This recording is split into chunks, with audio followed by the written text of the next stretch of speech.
You're listening to A Founder's Life, and I'm your host, Leo Gestetner. My guests and myself share our entrepreneurial journeys and our methods for a balanced life. I'm joined here today by Dave Gieselman. Dave, would you like to introduce yourself? Thank you very much. And it's great to be here. And thank you so much for having me. My name is Dave Gieselman. I am the founder of Become Limitless and the creator of the Limitless Flow Breathwork System. And I do executive coaching, speaking, and facilitate breathwork around the world. Excellent, thank you. And you've had an interesting journey, so definitely didn't start in breathwork. So why don't you tell us a little bit about some of your journey and what got you to where you are today? I would love to. So in order to understand what I do, you have to understand what I did. And what I did was cook professionally for 30 years in Los Angeles, 20 of them in Michelin-Star kitchens. I spent my life, I grew up, I started cooking professionally very, very young. And I literally grew up in super high performance, high stress, high chaos environments that I absolutely adored. Um, it was very normalizing for my ADHD brain, and my first exposure to a professional kitchen. There was knives, there was fire, there was cursing, there was no two people were doing the same thing. I was absolutely fascinated. It was complete chaos, and it was very, very normalizing for me. And I fell in love very young, and began cooking professionally very young. Like many young cooks, I attempted to regulate the stress and regulate my own nervous system chemically, which turned out not to be a long-term sustainable solution for this guy. It works for various lengths of time for different people, and it was a catastrophic failure for me. And in my early 20s, substances simply got taken off the table as one of my choices. And because I was willing to give up whiskey and cocaine and I was unwilling to give up professional kitchens, I had to find a way to regulate my nervous system and show up powerfully and sharp in high performance environments. And so I went 25 years ago diving into a lay study of neuroscience, flow states, peak performance, transient hypofrontality, breathwork, mindfulness, and meditation. I began studying SEAL teams and extreme sports athletes, just trying to figure out how to stack my biology behind my goals and what I was trying to do, because your biology will carry you where your psychology will break. Your biology is millions of years old. Your psychology is a couple 10,000 years old, and your biology will always serve you longer than your psychology. That's a great insight. So where was the most stressful place you worked? Spago, Beverly Hills, Wolfgang Puck's flagship. It was the most competitive. It was the most stressful. It was the one that required the most from me, and it was uh, probably looking back, the kitchen where I grew the absolute most as a person and as a chef. I got to work with some phenomenal people over the course of my career. I've had some amazing teachers. I've had some amazing mentors that I am all grateful for all of them. But as a as a uh, as a painful growing experience goes, the time that I spent at Spago in Beverly Hills, where we saw heads of state and we saw Academy Award winning actors and we saw, presidents, and it was a zero error environment. And learning how to find your rhythm and find your ability to function without, your shoulders being pinned to your ears, and without running a crazy blood pressure, and without, IV caffeine drip, and all the other and all the other things that you attempt to do to manage it. The Spago was a phenomenal experience for me, as challenging as it was. And talk to us about family. So for you, talk about your family and what that means to you. So I born and raised in Pasadena. Mom's a therapist. Dad was an engineer at NASA for his entire career. So my family rose and set with the launching of the shuttle. My father's name in this moment is inscribed in gold on Mars. He was part of the original Mariner program, and so back in the '70s, he worked on those projects, and we have, you know, 24 mission patches and different artifacts. And I grew up in a house kind of full of space stuff that I thought was very normal, and turns out was not. Mom is a therapist of note in her respective field. And yeah, I was second of four, and all of my siblings kind of went into to various professions, and I just started cooking real young and found myself in it. I was the only one who developed real serious substance abuse problems, and they just kind of watched in a mixture of amusement and horror as I kind of figured my way through that as a young person, and what that meant for me, what that meant for them, what that meant for the future of family gatherings, and so and I now have a 21-year-old son who attends the University of Hawaii. Must be a fun place, Chess University. When you grow up in Los Angeles, where do you go to school? You know, he kind of had his pick of the litter. He's a bright kid. He's a double major, computer science and astrophysics, following in his grandfather's footsteps, not his father's, for which I am very grateful. Culinary served me very well, but it's a hard life, and I would like for my son not to have to work that hard. He is spending all of his time climbing mountains and pointing cameras through telescopes on Oahu, because he lives in a dark sky area, and so he has a an opportunity to look at the night sky in ways and in places that most of us don't, and it is very cool. I am very excited for him. I've actually only been to Hawaii once. I'd love to go more. It's a beautiful place. The Big Island is spectacular, and the University of Hawaii has a giant, their partnership in it with a giant telescope at the top of Mauna Kea, and the research and the imagery that comes back from that piece of equipment is amazing. Wow. And just tell us about what health means to you. And I think, for you, you've obviously got a few different aspects that kick in there. But I'd love to hear sort of what health means to you, how it looks to you, both personally and really in some ways you're teaching some of it as well. So both aspects. Absolutely. I unlike a lot of coaches, unlike a lot of wellness professionals, I don't come from a wellness background. I come from a gastronomy background. I come from a background of food and beverage and enjoyment. And so when people engage me, I'm a big physical, visceral guy. And one of the things that I got into early on, sort of in this transition for me, was Brazilian jiu-jitsu, and I started doing Tough Mudders and Spartan races. Anything that was hard, painful, or miserable, I really enjoy. And so health to me looks less like a number on a scale, looks less like the size of a pair of jeans, and looks more like, does my body do what I want it to do? Am I capable? Can I still roll with my son when he comes home from college? Can I still jump in an ice bath? Do I have mobility? Do I have energy? And so physical health in that regard is super important to me. Neurological health is really where my work has taken me.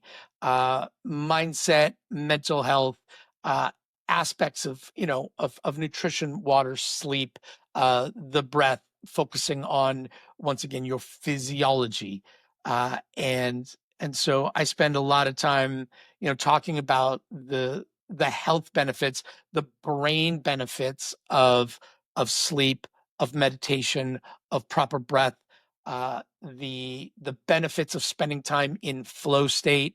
This is what what runners call runner's high. It's what surfers, snowboarders, free solo climbers, skydivers, they call the zone. it's what athletes and artists call being locked in or in the groove, that point of rapt attention where the ego sort of falls away, all that self-referential thinking falls away, and you are left in a body where your mind and your body are processing information at about 100 times their normal rate. All of that self-referential thinking is gone. Time dilates. It does funny things. It'll either move super quickly or super slowly, because we're shutting down the prefrontal cortex. This flow state that I spend a lot of my time talking about. Medically, it's referred to as transient hypofrontality. Transient meaning it doesn't last real long. Hypo meaning slower or less than, and frontality referring to the prefrontal cortex. So we are very specifically shutting down the prefrontal cortex. All of that executive function, self-referential ego part of the brain, shutting it down for a really high performance operation. How short, how short a breath work, let's call it breath work meditation, how short do you start? So obviously you do your hour-long sessions. What's sort of a little bite-sized session for you? I begin every day with like 3 rounds of like Wim Hof breathing. So 30 deep in and out, with a hold without air at the end, and then a deep breath in and a hold with air as long as I can. Both of those holds, basically just as long as is reasonably comfortable. I will push my comfort level just a touch, and then I'll do 3 rounds. So 3 rounds of 30 breaths in and out, powerful, energizing breaths. Great big deep breath in, release, hold without inhale as long as I can, deep breath in, hold with air as long as I can, and a long, slow exhale. And I'll do 3 rounds of that almost every single day. It takes 8 minutes. And is a powerful, powerful way to start your day. The first squirt of dopamine that you give your brain every morning is what it will chase all day long, right? And so if that first squirt of dopamine you give your brain is social media, news, porn, like whatever the thing, when you pick up your phone, whatever hits your eyeballs and hits your brain, the first thing you do, your the first squirt of dopamine, your brain, that's what you've set your brain on for the day. If you've ever had the experience, I know I have, of getting up uh in the morning and going to the bathroom, and you pass through the kitchen, and that last bite of brownie or that last half a cookie are sitting there on the counter, and in it goes, at a 5:45 in the morning. That was the first squirt of dopamine you gave your brain. By noon, you've eaten no real food. You're loaded with sugar. You have a headache. You have a bellyache, and you need a nap real bad.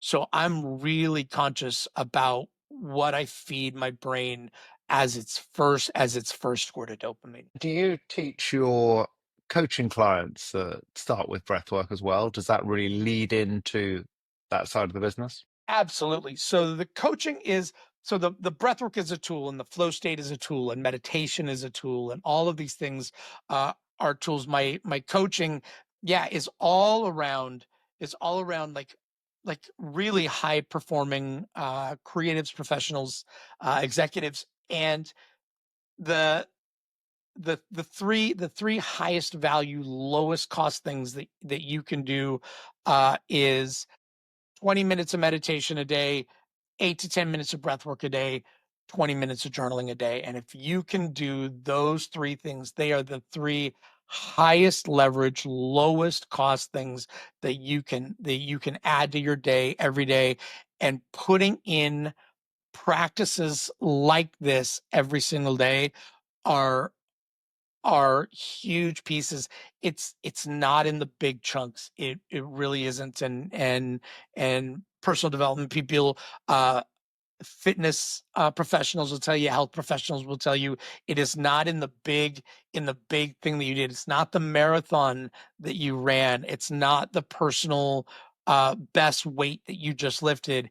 It is in the incremental steady pieces that you do every single day. Somebody was just talking to me about this in terms of skincare. when it's consistency, not dosage, right? It doesn't matter. It doesn't really matter what dosage you're doing. It doesn't really seem to matter what the chemical, what the serum you're putting on your skin is. If you're doing it every single day, you will see marked benefit. Everything in health, mental fitness, emotional fitness is the same way. It's about consistency and not dosage. With that, I think for me, I mean, I meditate every day. I have for about 10 years now. And sometimes it's 20 minutes, sometimes it's 3 minutes. I just haven't got time for more. But again, I agree with the consistency. But also, I find that some of that, when you talk about breath work, you talk about meditation, for me personally, I can also do some of that when I'm running. So I'll be running and I actually find that really meditative, especially a longer run. It can actually be really meditative. There can be aspects that I'm really focusing on breath. I'd love to say I'm doing it the whole time. I'm not. But there are aspects where I can take a lot of those practices into something like running. So I don't need to be sitting in a dark room to do them. I get the advantage of that as well. Yeah, 100%. When you are on that long run, you drop into flow state. That is what runners call runner's high. That is what that experience is when you get into. So the first mile of every run sucks, right? Because there's always resistance. There will never not be resistance. The lie is that someday I will not be resistant to the first mile. You are never not resistant to the first mile. So this goes for working out, getting out of bed, doing those chores around the house that you're not in love with, doing that part of your job that you're not in love with. The first mile always sucks. The first round of any Peloton or Soul Cycle class sucks. The first mile of the hike sucks. But once you get into miles 2, 3, 4, you hit about mile 5, and all of a sudden your brain drops into a different state. 2 miles, 2, 3, 4, 5, you're kind of focusing on your breath, you're focusing on that cadence, you're starting to feel your muscles warm up. You hit that like mile 5, and all of a sudden the you that is the running that show goes away. And that is that runner's high. That's flow state. And there's lots of entry points into this highly optimized cognitive state. And if you can stay in that for 30 minutes, right? So mile 6, mile 7, you drop in and now you got another 30 minutes, 45 minutes of running to do, and you can spend some time in that place. I would bet $1,000 right now that you finish that up, and by the end of the day, the thing you kind of been Rubik's cubing in your mind locks into place on you. The ideas start flowing. You have these huge bursts of creativity, productivity, these aha moments. I have zero doubt that you have finished a run and had an emotional release of one sort or the other. Uh, because this state allows for those things to happen really sort of organically. And so, no, you described what I do. So meditation, let's be clear for your listeners, meditation is not just sitting on a pillow in a dark room with your legs crossed, either music playing or some weird ambient thing going on. There are lots of different ways to meditate. There are lots of different ways to do that. Or 100% of them, please. Find the one that works best for you. Some of them are moving. My breath work is really, really effective. The Limitless Flow session, which is the 90-minute session with 50 minutes of focused intentional breathing, it is really effective for people who go, yeah, I don't meditate. I can't. I just got this type A brain, and I'm always moving. I'm always thinking meditation doesn't work for me. Awesome. How about if you lay down and you breathe your ass off for 50 minutes, and all I need you to do is do what I tell you to do, and breathe, and all of a sudden I'm watching their physiology. I'm watching their bodies as they're laying there. 5 minutes in, their self, their ego is now somewhere else, and they're in a different place. Congratulations, welcome to meditation. I'm excited to join one of your sessions one day. I'm definitely going to come dive in. It sounds like a fun session. And I think one of the first lessons I learned with meditation, I learned originally with Headspace, which I quite like. It's sort of a bite-sized, easy, it's a great way to get started. And I loved he talks about, your distractions in whatever form they are. You've got to sort of recognize them and then let them go. But where we often make the mistake is either we focus on the distraction or we try and avoid focusing on the distraction, as in, like, no, I'm not going to let this distract me. No, no, no, no, no. Well, okay, but then you're actually focusing on it. At some point, if you acknowledge it, you can let it go. We all get distracted. I mean, unless you're a monk, you're probably not going to be able to sit there with zero distractions for 10 minutes, 50 minutes, 3 hours. No, you'll get distracted. That's fine, as long as you can let it go and then move back to your breath. Right. Well, meditation is the art of returning, right? Like, no, you're exactly right. No, we don't get to not get distracted. What we get to do is go, oh, I'm distracted, and come back. There goes my mind, and bring it back. And doing it without judgment, doing it without frustration, doing it without thinking that we're doing it wrong.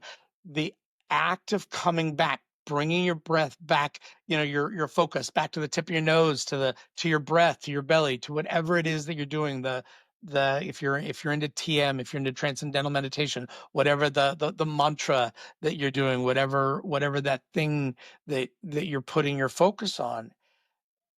The art of meditation, the goal of meditation is to consistently return. And the moment you can understand that the distraction is the point. It's the distraction is the point. No, I'm going to be distracted. I'm going to have to actively return myself over and over and over again. That is the skill of a meditator, is to be able to do it, not fight it. Exactly what you said, not fight it, not try to. You cannot clear your mind. You cannot do it. It is not possible. The goal, and I heard somebody talking about this one time, is to give the monkey a job, right? Watch the breath, monkey. Just in and out. I used to do I used to live stream a meditation I would do, because I'm fortunate you and I get to live in the same place. And in Venice Beach, I would walk waist deep into the ocean once a week and live stream my meditation standing waist deep in the ocean. The waves were kind of buffeting me around, and it was hard to keep my feet, and during the winter it was cold. And that was the monkey's job, was to be cold, to have a hard time keeping balance, to fight the waves. That's just fine. No problem, monkey. Your job is to stand waist deep in the cold Pacific Ocean. My eyes were on the horizon. I was not paying attention to the waves. I was not paying attention to anything else. I had my phone just kind of hanging around my neck while I would live stream it, and I would meditate, and I would focus on the sound of the waves, and I would focus on the horizon, while the monkey was complaining about being cold and complaining about the sand underneath its feet shifting and everything. It's fine. That's your job. Your job is to be cold and to hate this entire process. Do your job, monkey. And so I think that when people think of meditation, unexperienced meditators think of meditation, I think my job is to like a lemon, like squeeze all the distraction out and sit there and hold a completely blank mind space. And it's not. It's to hold a space where it's okay to get distracted and just return. I love some of those descriptions. Just perfect. What do you like to do for fun? I travel. I still cook. I still love Brazilian Jiu-Jitsu. I don't do it competitively anymore. My son comes home from Hawaii and punishes me for every time I put my knee on his belly when he was 10 years old. But I still love Brazilian Jiu-Jitsu. And I travel with my wife. My wife and I we're now empty nesters, and have so it's just me, her, and a 90-pound pit bull that we throw in the car and go on long road trips with. We're doing a 3,700-mile road trip up to Victoria, British Columbia next month. We have a couple trips on the books, including one where we'll start in Singapore and hit Vietnam, Hong Kong, Taipei, and Japan. Street food. We were in Bali and Singapore and Aruba last year. I get to teach breath work in beautiful places. And so I go to beautiful places and do what I do. And then we sort of build vacations into it. And so the world street food scene, the street food scene in Singapore, the hawker markets were the most magical places in the world for me. The Warung in Bali were incredible. The markets and the different places I had the spiciest goat curry I have ever had in my life on Aruba. I suffered through that meal and enjoyed every moment of it. I'm not into super spicy food. I can do a little bit of spice I like. And I've never been to Aruba, but some of the other places you talked about, Bali, I can picture the street food. Singapore, I can completely picture the market you're talking about. Yeah, Incredible. it is great. Uh, yeah, I love that. What's been a pivotal moment in your life, whether personal, business, both? What's been a pivotal moment for you? I will say that we say that our I'm on my second marriage, and my first marriage was 17 years and ended beautifully. It did not end in anger. It ended lovingly and kindly, and it was just time to move on. I think that the ending of that relationship, my son was 13 at the time, and the ending of that relationship, to be able to end a long relationship in a place of beauty, in a place of respect. We still co-parent very well. Uh, was a pivotal moment. My sobriety absolutely defined me. 1999, I would not have survived that year. I had a drinking problem and a cocaine problem that were racing to see which one was going to kill me first. One of them was going to win in 1999 at 100%. And I would not have survived that year. I was completely homeless. It was, on the streets of Los Angeles, and it was a bad scene. And so what came out of that, and I met my first wife shortly after I got sober, within the first year or so after I got sober, and we were together for 20 years, and we were together for a long time, and it was beautiful. And so my own sort of growth process through that, learning about myself, learning about what was valuable to me, what was important to me, and to be able to have what I call two successful marriages. It began successfully, it went successfully, we successfully ended it in a way that didn't cost a ton of money, didn't cost a bunch of wrath, it didn't cost a bunch of vitriol, and these things that just flow like poison through your veins. And then a year and a half later, I met my current wife. The universe was not screwing around when it put us in the same room. I don't know what happened there, but it was a magical moment. And within 4 dates, she and I realized that this was now what we're doing. We met in 2018, and we this was now what we were doing, and we had a very we have a very fun life, and she is absolutely the partner for me right now, in as much as my first wife was very much the partner for me, for who I was then. And so being able to be present. So I look at these sort of moments, to answer your question, and these pivotal moments, the ability to be present and to be intentional through them, deciding what I wanted, like how I wanted to emerge from these things. We all have difficult jobs. We all have difficult points in our career. We have difficult points in our relationships, in our personal lives, and being able to lean into them and go, this is not going to kill me. This is not only not going to kill me, but it's also not going to define me. And I get to decide right now in it how I want to emerge from it.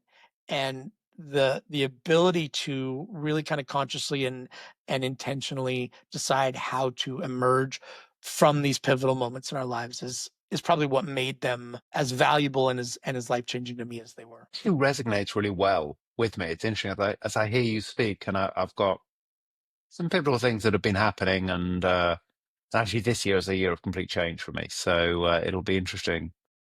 It'll be interesting to see how the year goes. I'm sure all well with some ups and downs, but it will be interesting to see how it goes. And I often talk about a balanced life, and with this podcast in particular, and people are like, oh, there isn't such a thing as balance. To me, balance is not a it's not a perpetual. No one is perpetually in balance. So the question is, overall, how does a balanced life look for you? It's a great question. Because I'm one of those ones that doesn't believe in balance. What work-life balance? They're both life. They're both, life, family balance. They're both life. It's all life. All of it is self-generating. It all defines me. It all changes me. I learned from my travels as much as I learned from my son, as much as I learned from my I had a couple catastrophic business failures, like all of these things. And at the end of that first marriage, it felt very, very much like a failure. And getting to find balance in all of that. What is important to me? So to answer real specifically, like I said, breath work, meditation, journaling are they will give those three things will give you perspective in ways that nothing else will. The breath work will calm the nervous system. The meditation gives you space, and the writing, the journaling will give you the ability to put what is going on in your mind through the lens of language, through the filter of language. The human brain thinks in pictures and emotions. A dream makes sense when you're in it, right? All of the backstory, the plot, everything in a dream makes sense when you're in it. A dream falls apart when you attempt to explain it, right? Because it now has to go through the filter of logic, time, space, all the things. And so it was you and me, and the armadillo was still there, but now we were in San Francisco, but we were on a submarine, and all of it in the dream made sense. Um, but the moment you try to explain it, the moment you pass it through the filter of language, which has structure and rules and syntax and grammar and tense and separations between you and me, and separations between this time and this place and that place, when we pass our thoughts through this filter of language, all of a sudden we start writing things down and go, oh, is that what I'm afraid of? That makes no sense. That is an absolutely ridiculous thing for me to be as wound up as I am. But until we wrote it, until you see your truth written in your handwriting, it's kind of difficult because when it's in here, it makes sense. When it's in your mind, it makes sense. And so balance for me is in the small sort of daily, you would call them spiritual disciplines, is what you would call them. Breath work, centering yourself, meditation, letting your brain defrag for 5 damn minutes, and then writing is clearing the cache, and having it all laid out to make sense. That's where balance is. Most importantly, do it shitty. Do it shitty. Do it shitty at first. Do it terribly. Give yourself permission to do it shitty. Perfect. The How can people find you, and how can people try your breath work? Connect to flow.com. All letters. There's no numbers in there. Connect to flow.com. You can find me, you can learn about me, you can schedule breathwork. And for your listeners, if you register for a breathwork session, use the code leaders1, all capitals, leaders1. And you can put this in the show notes. And you and your listeners are welcome to join a Limitless Flow breathwork session as my guest on me. Please come try this. Flow.com. Go to the breathwork session, register for a thing, use leaders1 as the promo code, and come try breathwork with me. Thank you. We'll make sure that's in the show notes as well. And thank you for joining today. Thank you so much for having me. It's great to talk to you. I am very grateful to be here. And thank you for listening to today's episode. If you enjoyed this conversation, don't forget to subscribe to the channel, tell your friends, and leave a review. Thank you.